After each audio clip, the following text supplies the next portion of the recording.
မြန်မာနိုင်ငံကယားပြည်နယ်ရခိုင်ကရင်ပြည်နယ်ဖားဆောင်းမြို့နယ်တွင်တည်ရှိသောမော်ချီတတူတွင်သည်ကမ္ဘာနာမည်ကြီးတန်ဖြူနှင့်ဘလိုတန်ထွက်ရှိရာဒေသတစ်ခုဖြစ်ပြီးမြန်မာနိုင်ငံ၏တတူတွင်သမိုင်းတွင်အရေးပါသောနေရာမှပါဝင်ခဲ့သည်တဲ့ဖြစ်ပေါ်လာပုံနှင့်ပထဝီဝင်အနေထားမော်ချီဒေသသည်ကရင်ပြည်နယ်တောင်ပိုင်းတောင်တန်းဒေသများတွင်တည်ရှိပြီးပင်လယ်ရေမျက်နှာပြင်ထက်ပေ3000ကျော်မြင့်မားသည်ဘူမိဗေဒအခြေခံဤဒေသတွင်တောင်တန်းများကိုဖွဲ့စည်းထားသောထုံးကျောက်လွှာများအောက်တွင်ကရင်၌ကျောက်လွှာများကိန်းအောင်လျက်ရှိသည်တတူဖြစ်တည်မှုမိတောင်လှုပ်ရှားမှုသို့မဟုတ်မြေအောက်အပူချိန်နှင့်ဖိအားများကြောင့်ကရင်၌ကျောက်ရည်များမြေမျက်နှာပြင်စီသို့ထိုးတက်လာရာမှတန်ဖြူနှင့်ဘလိုတန်တတူတိုင်းများသည်ကြောက်ကြားများထဲတွင်အနီထိုင်ဖွဲ့စည်းလာခဲ့ကြသည်နှင့်တမိုင်းကြောင်းနောက်ခံ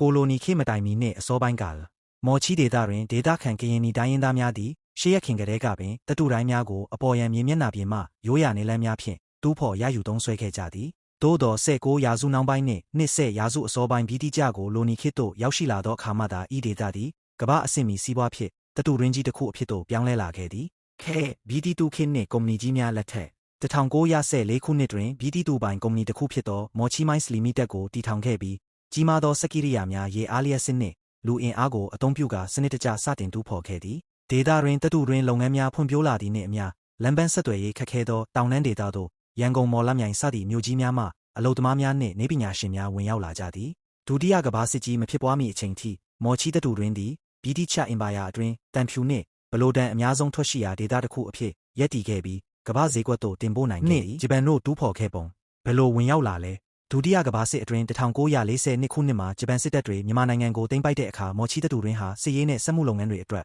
အလွန်ရေးပါတဲ့ဗျူဟာမြောက်နေရာတစ်ခုဖြစ်လာပါတယ်ဂျပန်တွေဟာမဟာမိတ်ဗြိတိချတွေလက်ထဲကနေဒီတတူတွင်ကိုအတင်းအဓမ္မသိမ်းပိုက်ခဲ့ပါတယ်ဘယ်လိုတူးဖော်ခဲ့လဲစစ်ရေးလိုအပ်ချက်အတွက်အတင်းကျပ်ခိုင်းစေခြင်းဂျပန်တို့ရဲ့အဓိကရည်ရွယ်ချက်ကမင်းတို့ရဲ့စစ်လက်နက်ပစ္စည်းထုတ်လုပ်ရေးအတွက်တန်ဖြူနဲ့ဘလိုတန်တတူတွေကိုအများဆုံးထုတ်ယူဖို့ဖြစ်ပါတယ်ဒါကြောင့်လုံသားလိုအပ်ချက်အတွက်ဒေသခံတွေနဲ့စစ်တုံးပန်းတွေကိုအတင်းကျပ်စုဆောင်းခိုင်းစေခဲ့ပါတယ်လူအင်အားသုံးရက်စက်ကြမ်းကြုတ်စွာထုတ်လုပ်ခြင်းစက်ပစ္စည်းအထောက်ပံ့နဲ့လောင်စာဆီရှားပါလာတဲ့အခါဂျပန်တွေဟာလူအင်အားကိုအဓိကထားပြီးတတူတွင်ဥမင်တွေထဲမှာရက်စက်ကြမ်းကြုတ်စွာတူးဖော်ခိုင်းခဲ့ပါတယ်အလုပ်သမားတွေဟာအစားအသောက်ညှက်မုတ်ခေါင်းပါတာယောဂဆိုးတွေကြားရောက်တာနဲ့လုပ်ငန်းခွင်အနေအကြောင်းအသက်သေဆုံးသူအများများခဲ့ပါတယ်စစ်ကြောင့်ပျက်စီးသွားခြင်း1945ခုနှစ်မှာဂျပန်တွေစစ်ရှုံးတော့မဲ့ဆဲနဲ့မဟာမိတ်တပ်တွေရဲ့လေကြောင်းကနေအပြင်းထန်ဘုံကျဲတိုက်ခိုက်မှုတွေကြောင့်မော်ချီတတူတွင်ရဲ့အဆောက်အုံတွေစက်ရုံတွေနဲ့လုပ်ငန်းလည်ပတ်မှုအခြေခံအဆောက်အုံတွေအားလုံးနီးပါးပြာကျပျက်စီးသွားခဲ့ရပါတယ်မော်ချီဒေသမှာတန်ဖြူနဲ့ဘလိုတန်အဖြိုင်းနဲ့တတူကျော်တွေအခုချိန်ထိအများကြီးကြန့်ရှိနေသေးပါတယ်ဒါကြောင့်လဲရာစုနှစ်ပေါင်းများစွာတူးဖော်ခဲ့ပြီးဖြစ်ပေမဲ့ယနေ့တိုင်အောင်ဒေသခံတွေနဲ့အခြားလောက်ကင်သူတွေဟာအသက်အန္တရာယ်ကြားကနေကိုပိုင်ချင်းတွေဖောက်ပြီးဆက်လက်တူးဖော်နေကြဆဲဖြစ်ပါတယ်လက်ရှိအခြေအနေအရတတူကျော်တွေရှိနေသေးပေမဲ့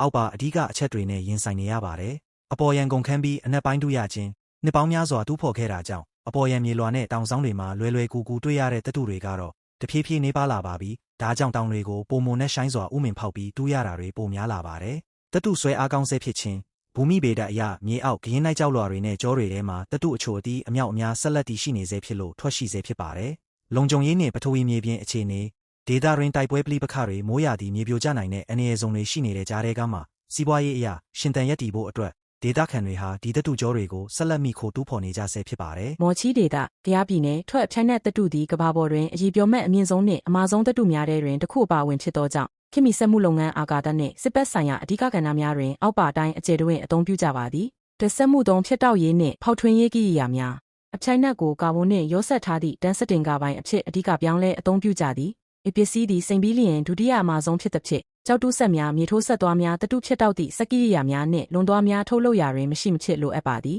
နှင့်လျှက်စစ်နှင့်အလင်းရောင်ဆိုင်ရာပစ္စည်းများအဖြိုင်းနက်သည်အပူဒဏ်ကိုအလွန်ကောင်းမွန်စွာခံနိုင်ရည်ရှိပြီးအရည်ပြောမဲ့အလုံးမြင့်မားသဖြင့်မိသည့်ဟောင်းများ၏အလင်းပေးမြင်များဖြစ်ရှေးဦးစွာအဓိကအသုံးပြုခဲ့ကြသည်ထိုင်နာစစ်ပတ်နှင့်အာကာသယံထုတ်လုပ်ရေးတိတ်တီးစာအလွန်ကောင်းမွန်ပြီးမာကျောမှုမြင့်မားခြင်းကြောင့်တန်ချက်ကာဖောက်ကြီးစံများဒုံးကြောက်ဝများနှင့်စစ်ပတ်သုံးလက်နက်ကိရိယာအစိတ်အပိုင်းများထုတ်လုပ်ရာတွင်သုံးပါသည်အာကာသယာဉ်များ၏အပူဒဏ်ခံရမည့်အစိတ်အပိုင်းများနှင့်ဒုံးပြန်အင်ဂျင်ညှက်ခေါင်းများတိဆောက်ရာတွင်လည်းအသုံးပြုသည်လေးဆေးဘက်ဆိုင်ရာနှင့်ဓာတ်ရောင်ကြီးကာကွယ်ရေးဓာတ်ရောင်ကြီးများကိုကာကွယ်ပေးနိုင်စွမ်းအလွန်ကောင်းမွန်သောကြောင့်ဆေးရုံသုံးဓာတ်မှန်ဆက်များနှင့်နျူကလ িয়ার ဆိုင်ရာပစ္စည်းများတွင်ကာကွယ်ရေးအကာအရံများအဖြစ်အသုံးပြုကြသည်ငါအခြားအလွိုင်းနှင့်အလေးချိန်စပစ္စည်းများအခြားတတုများနှင့်ရောဆက်လေအလွန်ခိုင်မာသောတတုဆက်များပြုလုပ်ရာတွင်လည်းကောင်းလေယာဉ်များနှင့်သင်္ဘောများတွင်လိုအပ်သည့်ချင်းခွင်လေးတုံးများအဖြစ်လည်းကောင်းအသုံးပြုကြပါသည်